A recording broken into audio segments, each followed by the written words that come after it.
Ganesh studio Gurgaon.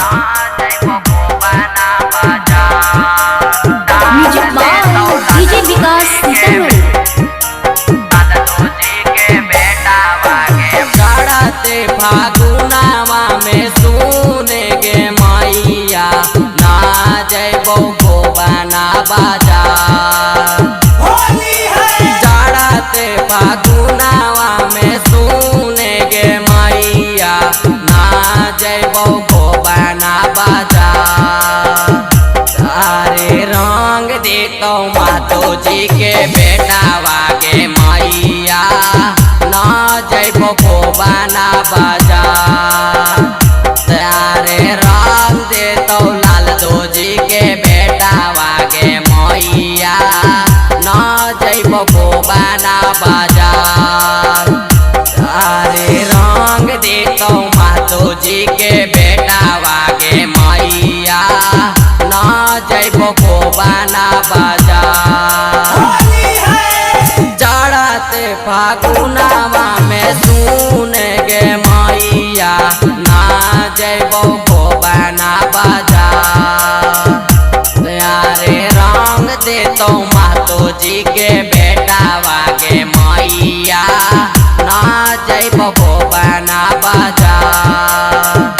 यारे डाल देतो लाल दो जी के बेटावा गे मैया ना जैबो गोबाना बाजार। ना जैबो गोबाना बाजार। डाल देतो लाल दो जी के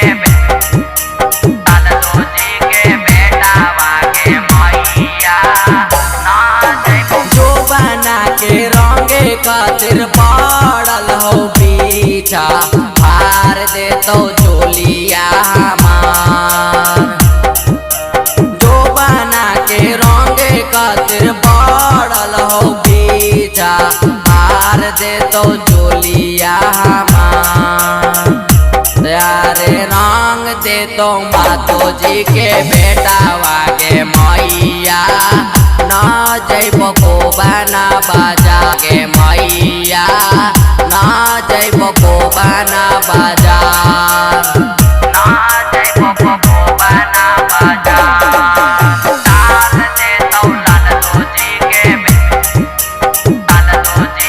बेटावा गे मैया ना जैबो गोबाना बाजार। कई दिन से पड़ल हो पीछा गे मैया कहा हो बनाई ले भातार।